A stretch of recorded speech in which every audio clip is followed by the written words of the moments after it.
அக்கா நான் யார் கூட பேசினாலும் யாருமே என்கிட்ட அன்பா இருக்க மாட்டேங்கிறாங்க. எல்லாரும் ஃபேக்கா இருக்கிற மாதிரி எனக்கு தோணுது.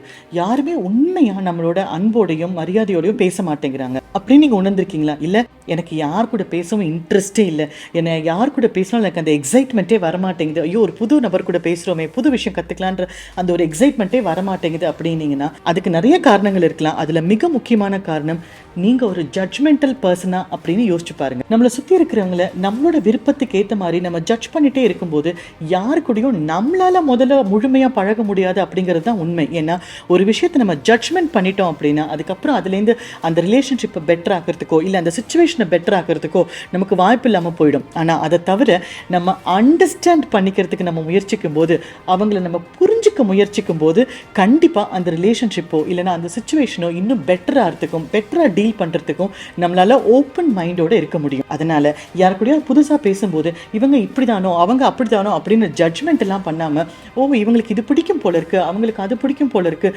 இவங்களுக்கு சில விஷயங்கள் இஷ்டம் இல்லை, ஒருத்தரோட டேஸ்ட் அண்ட் ப்ரிஃபரன்ஸ் எப்படி இருக்கு பாரு அப்படின்னு நம்ம ஓப்பனா இருக்கும்போது கண்டிப்பா நம்மளால நிறைய சிச்சுவேஷன்ல பெட்டராகவும் பாசிட்டிவாகவும் ஃபீல் பண்ண முடியும். யோசிச்சு பாருங்க, ப்ராக்டிஸ் பண்ணுங்க. எப்பவுமே ஜட்ஜ்மெண்ட் எல்லாம் இல்லாம அண்டர்ஸ்டாண்ட் பண்ணிக்க முடியுமா, புரிஞ்சுக்க முடியுமா அப்படின்னு பாருங்க. யோசிச்சு பாருங்க. All the best.